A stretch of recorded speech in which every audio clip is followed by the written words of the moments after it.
আজকে তোমাদের আমি দেখাবো কঙ্কালীতলা সুরুল জমিদার বাড়ি ও বিশ্বভারতীর বিভিন্ন অংশ।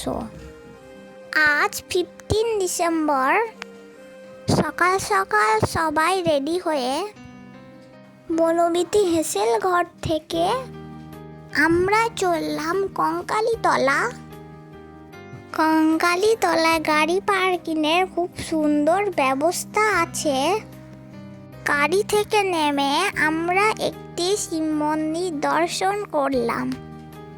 মহাদেবকে প্রণাম করে আমরা চললাম পুজোর ডালি কিনতে। মন্দিরের সামনে অনেক পুজোর ডালির দোকান আছে। 5 কোয়াল মিষ্টি, আলতা সুই, রূপার মিষ্টি সব 100 হয়, 151 হয়, ছাই মালা চলি কাপড় দিয়ে 501 টাকা হয়। যেমন সেরকম মাঝে আমরা পুজোর ডালি নিয়ে মন্দিরের দিকে এগিয়ে চললাম। বোলপুরে শান্তিনিকেতনের কাছে কোপাই নদীর তীরে অবস্থিত এই বিখ্যাত শক্তিপীঠ। এখানে দেবী সতীর কাঁকাল পা কোমর পড়েছিল বলে বিশ্বাস করা হয়। এখানে দেবী পার্বতীর প্রতিমূর্তি পূজিত হন, যা কঙ্কালেশ্বরী নামে পরিচিত। আমরা পুজো দিয়ে এখানে ধূপ জ্বালালাম। এই মন্দিরের পাশেই আছে পবিত্র সতীকুণ্ড, যা জল কখনো শুকোয় না। কঙ্কালীতলা দেখে আমরা এলাম সুরুল জমিদার বাড়ি। এই বাড়িটি প্রায় 300 বছরের পুরানো। অষ্টাদশ শতাব্দীতে বর্ধমানের ভরতচন্দ্র ঘোষ স্বস্তিক বেনারসে যাওয়ার সময় কোনোভাবে এসে পৌঁছান বীরভূমের সুরুলে। গুরুদেব বাসুদেব ভট্টাচার্যর বাড়িতে শুরু করেন ও তারা শ্যামসুন্দরের পুজো শুরু করে। তাদের একটি পুত্র সন্তান হয়। পুত্র সন্তানের নাম কৃষ্ণহরি। কৃষ্ণহরির পুত্র শ্রীনিবাস ইংরেজদের সঙ্গে নীল ও জাহাজের মাছ তুলে ব্যবসা করে প্রতিপত্তি লাভ করেছিলেন। এই সুরুল জমিদার বাড়িতে খুব ঘটা করে দুর্গাপুজো হয়। এই বাড়িতে হীরক জয়ন্তী, প্রতিশোধ, দেবদাস, গয়নার বাক্স সিনেমা শুটিং হয়েছে।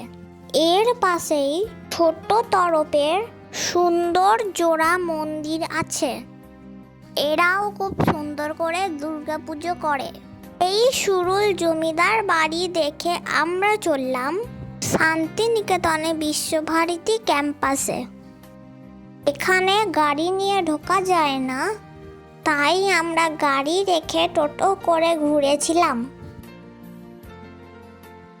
প্রথমে আমরা দেখেছিলাম অমর্ত্য সেনের বাড়ি পতিচি।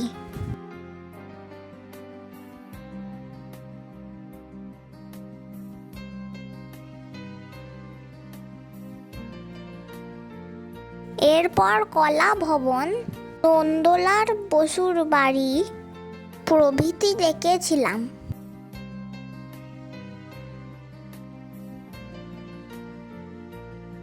এই বিশ্বভারতীর ক্যাম্পাসে চারিদিকে কত শিল্পকর্ম ছড়িয়ে আছে সেটা আমরা দেখেছিলাম।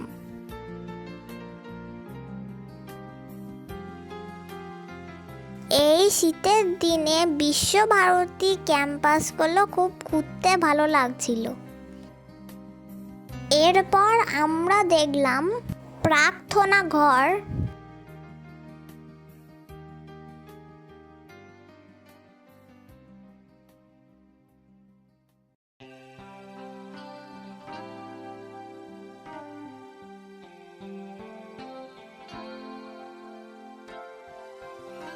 আমাদের সহজ পাঠ বইয়েতে যে বটগাছের ছবিটা আছে সেই গাছটাকে দেখলাম। এরপর দূরে ওই ফাঁকা মাঠটা দেখা যাচ্ছে, এখানে শান্তিনিকেতনের বিখ্যাত পৌষ মেলা হয়। এরপর আমরা চললাম বিশ্বভারতীর মিউজিয়াম দেখতে। এখানে বড়দের 100 টাকা এবং স্টুডেন্টদের 10 টাকার টিকিট নেওয়া হয়। আমরা ভেতরে দেখেছিলাম রবীন্দ্রনাথ ঠাকুরের নোবেল প্রাইজ, রবীন্দ্রনাথ ঠাকুরের গাড়ি এবং রবীন্দ্রনাথ ঠাকুরের ব্যবহৃত বিভিন্ন জিনিসপত্র। মিউজিয়ামের ভেতরে ফটো তোলা অ্যালাউ ছিল না, তাই আমরা ভিডিও করতে পারিনি। আরও কিছুক্ষণ বিশ্বভারতীর ক্যাম্পাসটা পায়ে হেঁটে ঘুরে আমরা চললাম লাঞ্চ করতে। আমরা আজকে লাঞ্চ করেছিলাম রামশ্যাম রেস্টুরেন্টে। এদের খাবারও খুব সুন্দর ও সুস্বাদু ছিল। লাঞ্চ করে আমরা আবার গেলাম সোনাঝুরি হাটে। আজকেও সোনাঝুরি হাটে কিছু ঘোরাঘুরি ও কেনাকাটা করলাম। কেনাকাটি করে বেরোতে বেরোতে আমাদের সন্ধে হয়ে গেছিল।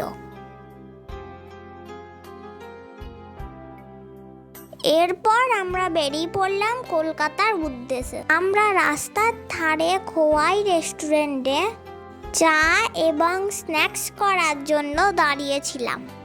চা পর্ব মিটিয়ে আমরা আবার চললাম কলকাতার পথে। আমার ব্লগটা যদি ভালো লাগে তাহলে চ্যানেলটাকে সাবস্ক্রাইব ও লাইক করে দিও। Tata bye.